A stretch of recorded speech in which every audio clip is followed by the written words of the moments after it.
یہ ہے دوسری چیز کہ در حقیقت تزکیہ نفس کا ذریعہ یہ قرآن ہے۔ سینوں میں جو روگ ہیں، حب دنیا، حب مال، حب شہرت، حب اقتدار، جس کو کہ ایڈلر کہتا ہے دی ارج ٹو ڈومینیٹ، میرا غلبہ ہو، میرا تسلط ہو، میں نمایاں ہو جاؤں، میری حکومت بن جائے، اختیار میرے ہاتھ میں آ جائے، دی ارج ٹو ڈومینیٹ، یہ ساری ارجز ہیں ہماری در حقیقت جس سے فساد رونما ہے۔ یہ حب مال ہے جس کی وجہ سے ہمارے اندر تنافس ہے۔ الہاکم التکاثر حتی زرتم المقابر، یہ کثرت اور بہتات کی طلب تمہیں غافل کیے رکھتی ہے یہاں تک کہ قبروں تک جا پہنچتے ہو۔ آنکھ انسان کی کھل نہیں پاتی، جس کے پاس 10 نسلوں کے لیے کھانے کو موجود ہے، اس کی بھی حرص جو ہے اور مزید کا لالچ جو ہے وہ ختم نہیں ہوتا۔ یہ چیزیں ہیں اصل روگ، ان دلوں کے روگوں کا اور سینوں کے اندر کے ان امراض کا علاج قرآن ہے۔ یا ایھا الناس قد جاءتکم موعظۃ من ربکم وشفاء لما فی الصدور۔ اب جب یہ دو چیزیں ہو جائیں گی، اب تیسرا لفظ ہے ہدن۔ ہدایت بیکار ہے جب تک دل میں گداز نہ ہو، ہدایت بیکار ہے جب تک کہ نیت درست نہ ہو۔ کوئی شخص بڑا عالم ہے لیکن اپنے علم کو اس نے ذریعہ بنایا ہے دنیا کمانے کا، تو در حقیقت یہ قرآن اس کے حق میں ہدایت نہیں ہے، اس کے حق میں عذاب خدا بندی کا ذریعہ بن رہا ہے۔ حضور نے خود فرمایا القرآن حجت لک او علیک، یہ قرآن یا تمہارے حق میں حجت ہے یا تمہارے خلاف حجت بنے گا قرآن کے قیامت کے دن۔ اس لیے کہ ایک شخص اس کو دنیا کمانے کا ذریعہ بنا رہا ہے، ایک شخص اس کو شہرت کے حصول کا ذریعہ بنا رہا ہے، ایک شخص علم کو ذریعہ بنا رہا ہے دنیا میں نمایاں ہونے کا، اپنی تعریف کا۔ حضور نے فرمایا کہ قیامت کے دن سب سے پہلے 3 افراد کا معاملہ پیش ہوگا عدالت خداوندی میں۔ ایک وہ جو بڑا عالم سمجھا جاتا تھا، اس سے بڑا علم پھیلا۔ دوسرا وہ جو بہت صاحب ثروت تھا، اس نے بہت خیرات کے کاموں میں پیسہ لگایا۔ تیسرا وہ جو دنیا میں شہید سمجھا جاتا تھا کہ اللہ کی راہ میں جنگ کرتے ہوئے جان دے دی۔ اللہ ان تینوں سے جو اس کو نعمتیں دی تھی ان کا ذکر کر کے پوچھے گا کہ میں نے تمہیں یہ دیا، تمہیں یہ دیا، تمہیں یہ دیا، تم کیا کر کے لائے؟ وہ شہید کہے گا کہ اللہ میں نے تیری راہ میں جنگ کی اور اپنی جان دے دی تاکہ تو راضی ہو جائے۔ اللہ فرمائے گا کذبتا، تو نے جھوٹ بولا، انک قد قاتلت لان یقال جریء، تو نے تو یہ جنگ اس لیے کی تھی کہ کہا جائے کہ بڑا جری ہے، بڑا بہادر ہے۔ یہ لوگوں سے بہادری کے تمغے لینا تمہارا مقصود تھا۔ وقد قیل، وہ کہا جا چکا ہے، اب یہاں تمہارے لیے کچھ نہیں۔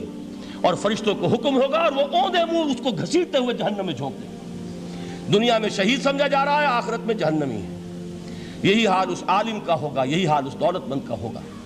تم نے یہ علم پھیلایا تھا کہ تمہارے علم کا چرچا ہو جائے، تمہاری شہرت ہو جائے، لوگ تمہاری دستبوسی کرنے لگیں، لوگ تم سے جھک کر ملیں۔ وہ دنیا میں ہو گیا، تمہارا مطلوب مل چکا، تمہارا مقصود حاصل ہو چکا، اب یہاں کچھ نہیں۔ تو جان لیجئے کہ جب تک دلوں کے روگ درست نہ ہوں، علم بیکار ہے، ہدایت قطعاً غیر مفید ہے۔ پہلے دلوں کا کرسٹ اترے، اس کی سختی دور ہو، یہ ہے موعظہ۔ دلوں کے اندر سے حب جاہ، حب دنیا، حب مال نکلے، یہ ہے تزکیہ، شفاء لما فی الصدور۔ اب ہدایت خداوندی، اب راستہ آپ دیکھیں گے اور اس راستے پر چلیں گے۔ یہ ہدایت جو ہے دنیا میں، یہی آخرت میں رحمت کی شکل میں ظاہر ہوگی۔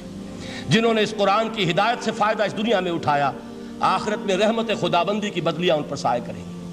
ایک حدیث میں تو باقاعدہ الفاظ آئے ہیں کہ سورہ بقرہ اور سورہ آل عمران یہ 2 بدلیوں کی صورت میں ظاہر ہوں گی میدان حشر میں، اور ان لوگوں پر سایہ کریں گی کہ جن کو ان سے بڑی محبت تھی۔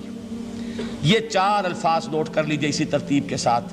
یا ایھا الناس قد جاءتکم موعظۃ من ربکم وشفاء لما فی الصدور وہدی ورحمۃ للمؤمنین قل بفضل اللہ وبرحمتہ، اے نبی کہہ دیجئے یہ اللہ کا بڑا فضل ہے، لوگوں سمجھو، اس کی بڑی رحمت کا ظہور ہوا ہے اس قرآن کی شکل میں۔ اس کی رحمت کا مظہر عدم قرآن ہے، اس کے فضل کا سب سے بڑا ثبوت قرآن ہے۔ فبذالک فلیفرحوا، اس پر انہیں خوشیاں منانی چاہیے۔ اترانا ہے تو اس پر اترائیں کہ اتنی بڑی دولت ہمارے پاس ہے، اتنا بڑا احسان ہے جو اللہ نے ہم پر کیا ہے۔ فبذالک فلیفرحوا هو خیر مما یجمعون، جو چیزیں یہ جمع کرنے کی فکر کر رہے ہیں ان سے کہیں زیادہ قیمتی یہ قرآن ہے۔ کاش کہ یہ 2 آیات ہی ہمارے قلب کے اوپر یہ کندہ ہو جائیں۔ پہلی بات میں نے عرض کی تھی، اس کا شعور ہر ایک کے لیے ممکن نہیں، اس کا باطن بیدار ہو چکا ہو۔ لو انزلنا هذا القرآن على جبل لرأيته خاشعا متصدعا من خشیۃ اللہ، جن کی ارواح بیدار ہو چکی ہوں وہ قرآن کی اس تاثیر کو محسوس کریں گے۔ لیکن یہ دوسری چیز ہے کہ جو ہمارے لیے پریگمیٹک پہلو سے، عملی اعتبار سے، افادے کے اعتبار سے یہ چار الفاظ اور رحمت اور فضل خدا بندی کا سب سے بڑا مظہر، اور خوشیاں مناؤ کہ اللہ کی یہ نعمت تمہارے پاس موجود ہے۔ هي الحلقات تحفظني بآيات من القرآن، هي الحلقات تملأني بحب المصطفى العدنان، هي الحلقات تحفظني بآيات